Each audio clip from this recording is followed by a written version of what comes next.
오순절 12번째 주일 하나님께서 우리에게 주신 성경 본문 말씀은 마가복음 8장 10절에서 13절까지의 말씀입니다. 제가 이 말씀을 봉독할 때 이 시간 살아계신 우리 하나님의 귀한 음성을 직접 들으실 수 있기를 소망합니다.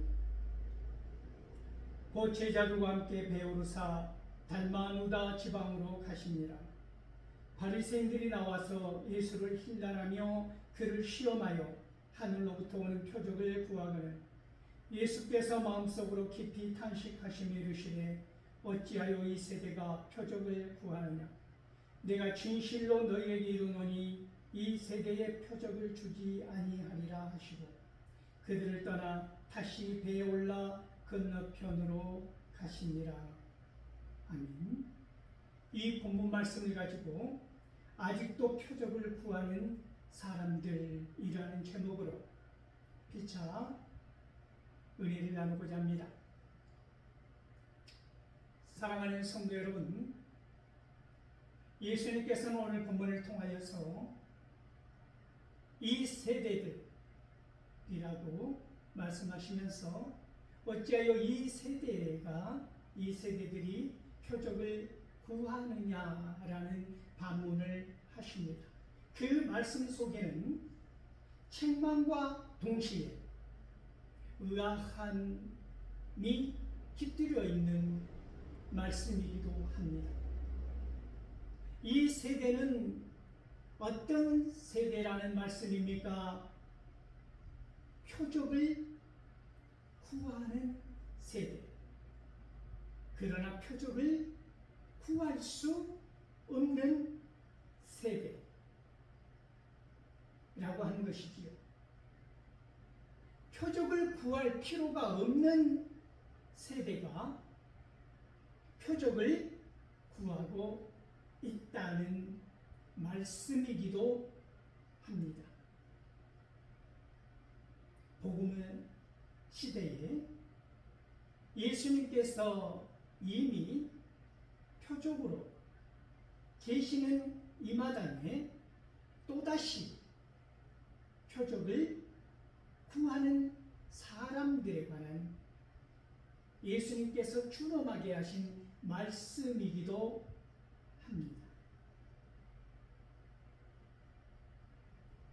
요즘 AI를 통해서 설교문을 작성하고 설교를 하는, 저는 그런 것을 설교라고 생각하지 않습니다. 설교 행위는 되겠지요. 그러나 AI가 작성해준 그 설교 원고는 설교가 아니라고 저는 생각합니다. 아무리 내용이 뛰어나고 아무리 내용이 좋고 전달력이 훌륭해도 AI가 작성해준 그 설교 원고는 설교 행위는 될지언정 설교는 아니다라고 저는 말씀드리고 싶은 것입니다. 어찌 보면 AI를 통해서 놀랍게도 우리는 하나님의 표적을 구하고 있는 어리석은 세대는 아닌가.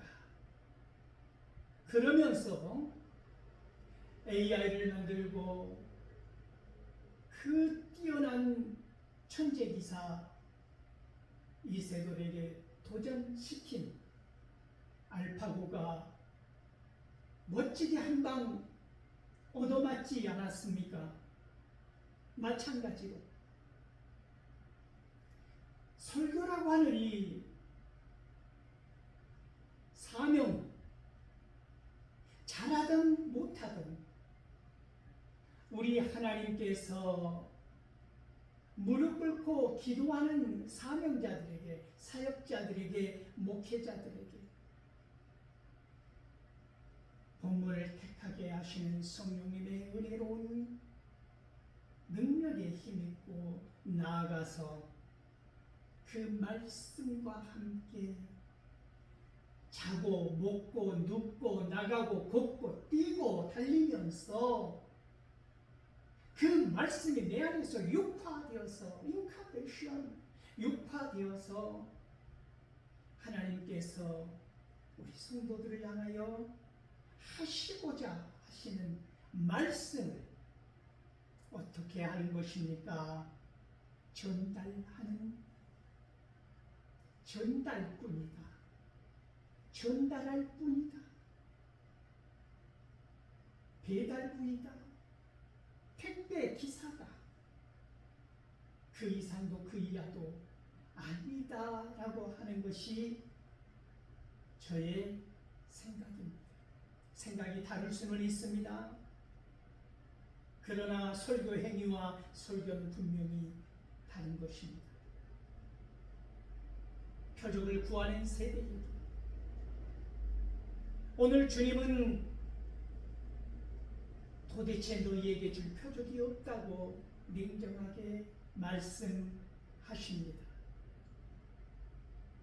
오늘 말씀과 병행 본문인 마태복음 16장 1절에서 4절까지의 말씀을 보면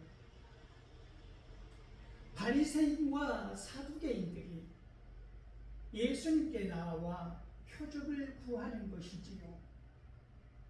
그들의 마음이 순수하여서 하나님의 말씀을 더 묵상하고 예수 그리스도를 더 깊이 알고자 하기 위하여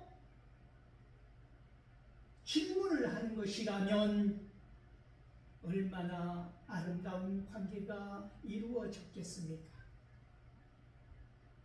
그들은 예수님을 시험하기 위해 예수님께서 그동안 보여주신 수많은 표적과 이적은 아예 잊어버린 채, 아니 염두에 두지 않은 채, 애써 내 마음속의 요동을 밀어내버린 채, 무시한 채 다만 하늘에서 내려오는 표적을 구하고 있다는 것입니다. 무슨 말씀이냐면 바리새인과 사두개인들은 지금 그들 앞에 찬란한 빛처럼 서 계시는 예수님을 어떻게 한다는 것일까요? 인정하지 않겠다는 것입니다. 그것이 자기의 기득권을 지키기 위한 몸부림이든 시기와 질투에 의한 것이든 밥그릇의 문제든 이유가 어떠하든 그들은 예수님을 통하여 드러나는 어떠한 하나님의 표적도 믿지 않겠다, 인정하지 않겠다라고 하는 것이지요. 그들의 이 오만한 발상, 이 완악한 신성을 들여다 보십시오. 오늘 이 세대는 다를까요? 주님은 오늘 그 바리새인과 사두개인들을 향하여 하셨던 말씀을 오늘 저와 여러분들을 향하여 하시는 것입니다. 너희가 저녁에 하늘이 붉으면 날씨가 좋을 것이다 라는 것을 예상하면서 아침에 하늘이 붉으면 오늘 날이 굳을 것이다 예상하면서 할 수 있으면서 어찌하여 시대의 표적은 분별할 줄 모르느냐고 말씀하시는 것입니다. 그러시면서 예수님은 무슨 말씀을 하셨습니까? 이 악한 세대에 보여줄 표적은 오직 하나 요나의 표적밖에 없다고 오늘 본문 말씀의 병행 구절인 마태복음 16장 4절은 우리에게 뚜렷이 예수님의 음성을 전해주고 있습니다. 왜 예수님께서 굳이 보여줄 표적은 요나의 표적밖에 없다고 말씀하셨을까요?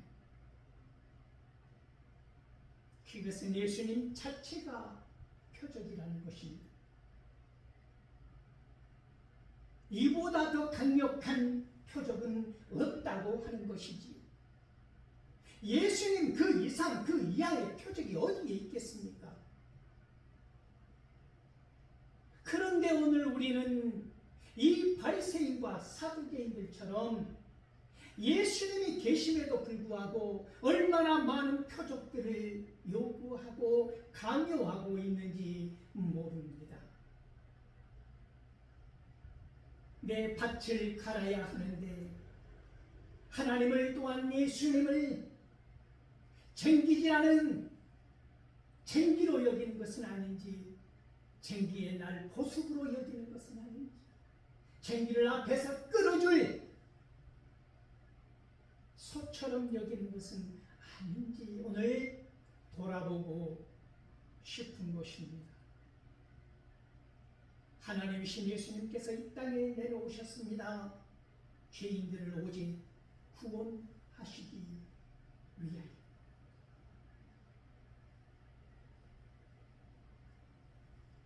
인류를 구원하시기 위하여 모든 고통을 당하셨습니다.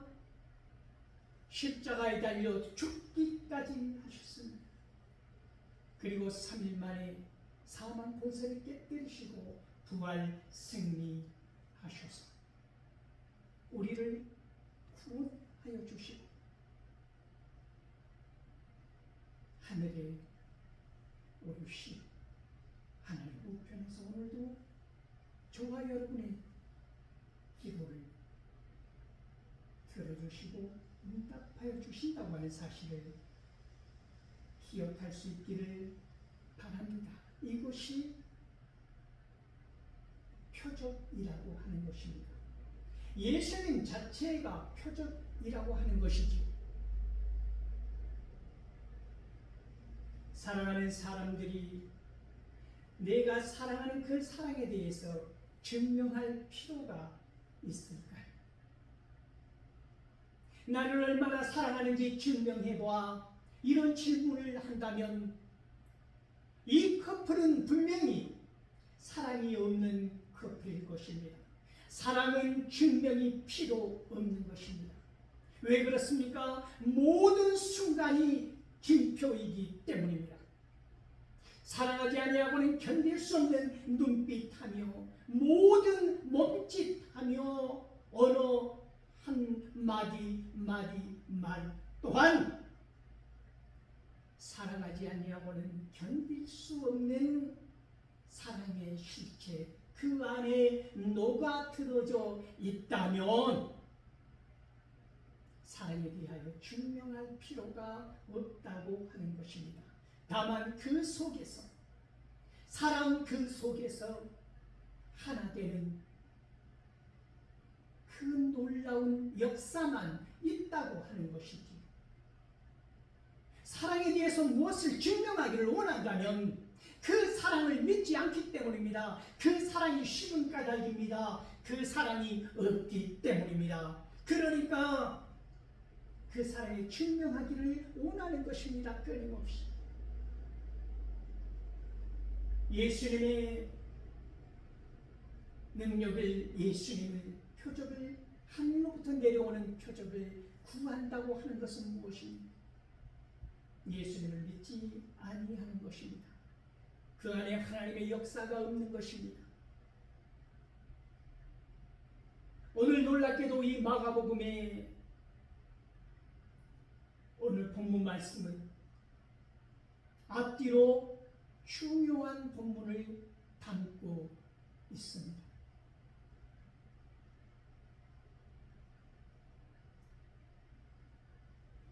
오병이어의 기적을 이루신 예수님께서 칠병이어의 기적을 또한 이루시는 장면이 포함되어 있다는 것이지.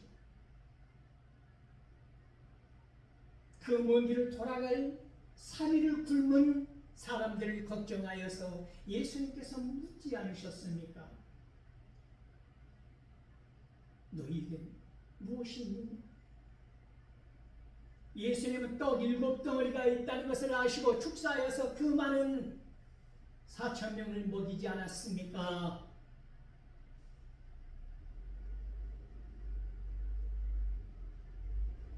오천 명을 떡 5개와 물고기 2마리로 먹이시고 12강조리를 남겼던 예수님께서 떡 7개와 물고기 2마리로 4,000명을 먹이시고 7강조리를 남기시지 않았습니다. 그리고 오늘 본문 말씀이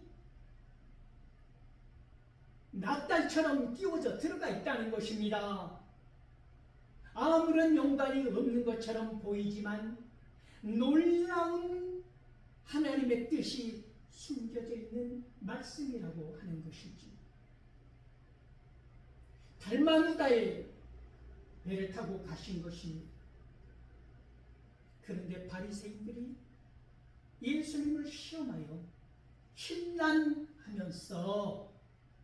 하늘로부터는 표적을 구하지 않았습니까? 예수님께서는 단호하게 말씀하셨습니다. 그 온유하신 예수님께서 무엇이든 달라고 하면 주리라고 약속하셨던 예수님께서 냉정하게 거절하신 것입니다. 너희에게 줄 표적은, 이 세대에 줄 표적은 없다. 이 악하고 음란한 세대에 줄 표적은 없다 하시면서 가시니라로 시작했던 오늘 본문은 그 달마누다를 아무것도 거기에서 하지 아니하시고 마치 쓸쓸히 놓여있는 시골의 간역보다도 더 지나쳐가는 기차처럼 지나가셨다라고 하는 것입니다. 떡 7개와 물고기 2마리로 4,000명을 먹이신 그 풍성하신 예수님께서 이 완악하게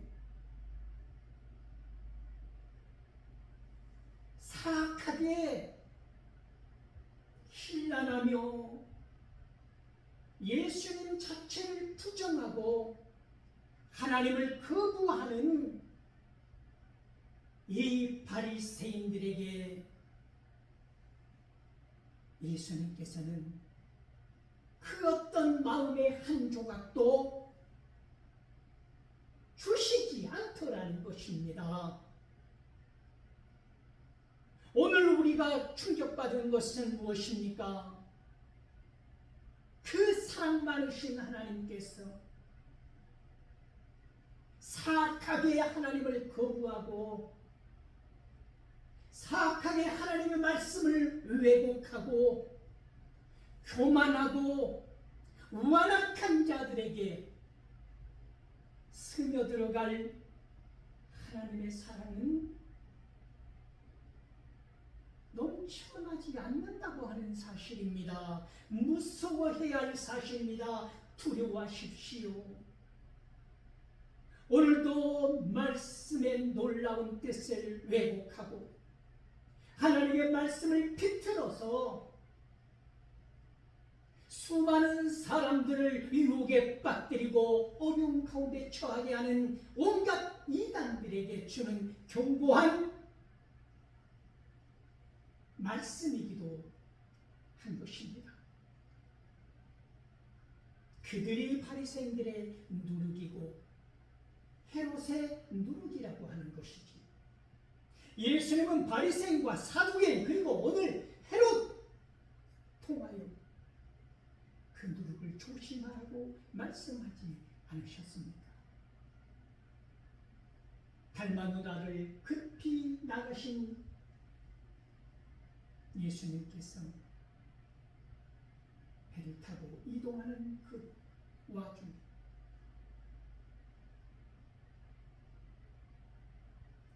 제자들이 서로 수군거리지 않습니까?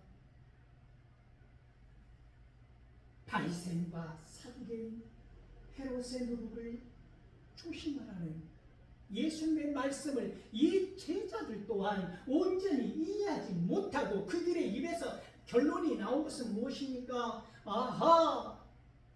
우리가 지금 이 배 안에 떡 한 덩어리밖에 없는 먹을 것이 없음으로 인하여 예수님께서 그것을 책망하시는가 보다. 얼마나 안타까운 말입니까? 떡 한 덩어리로는 4,000명을 먹일 수 없을까요?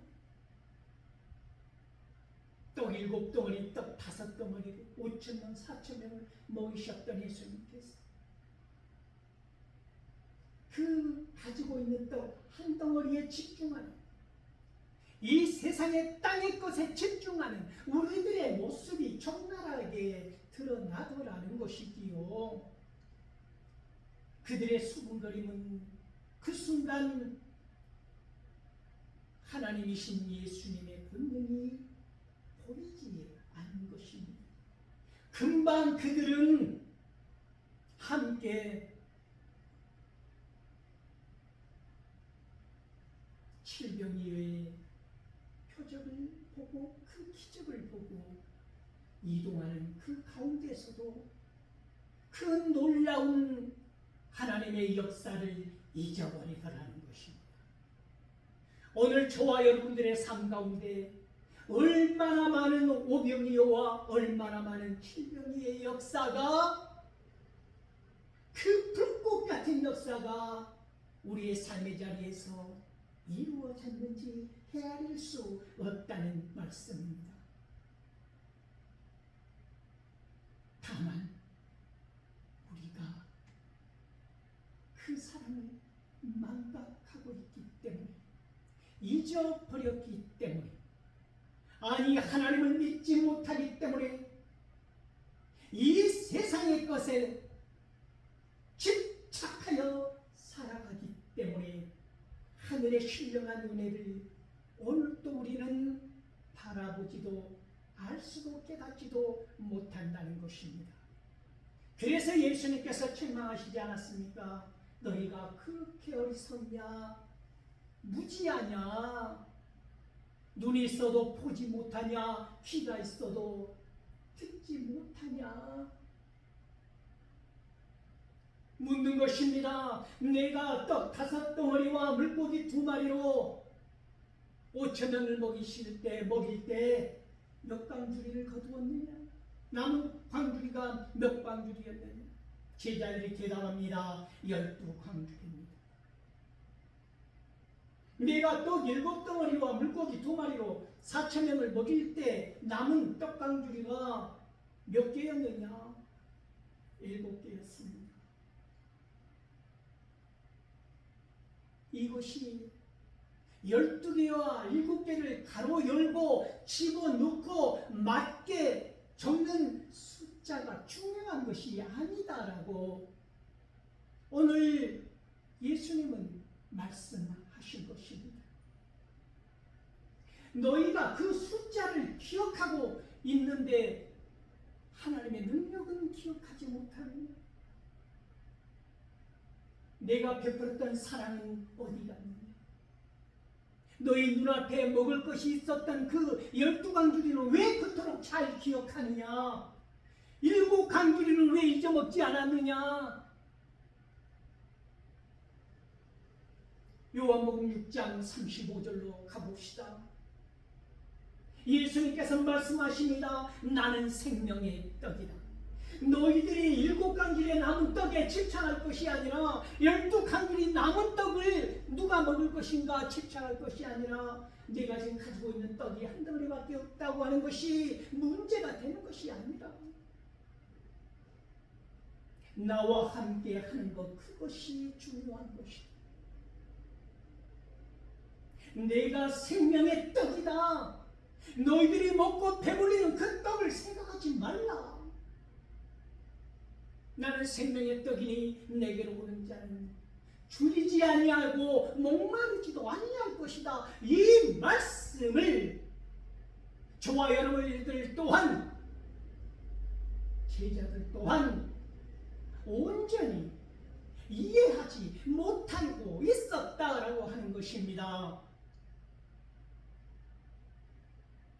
그런 우리들에게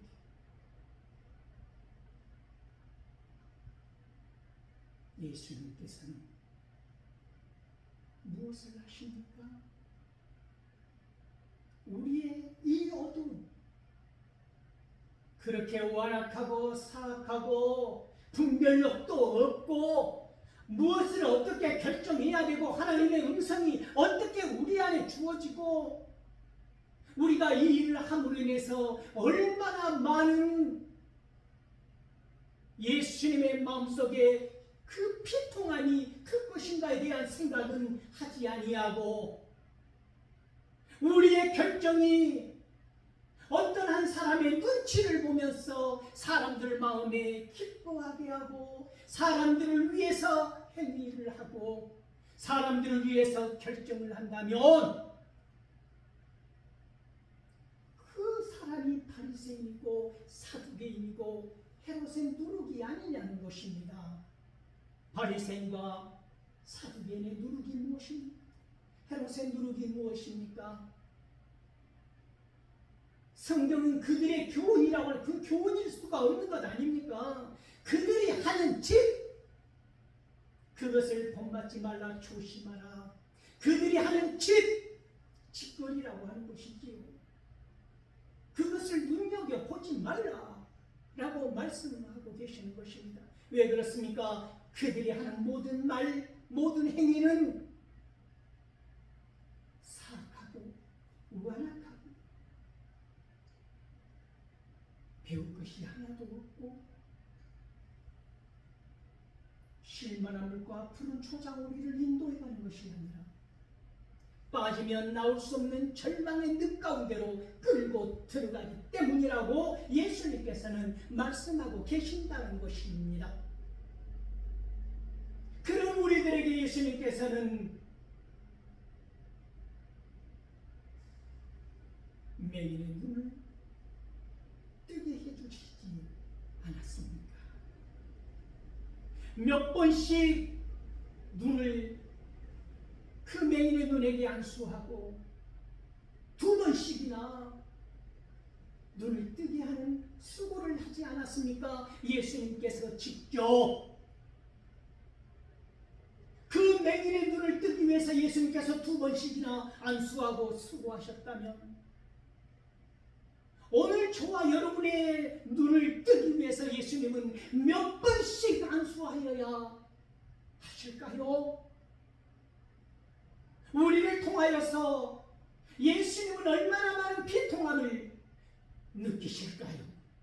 아니면 저와 여러분을 통하여서 얼마나 기뻐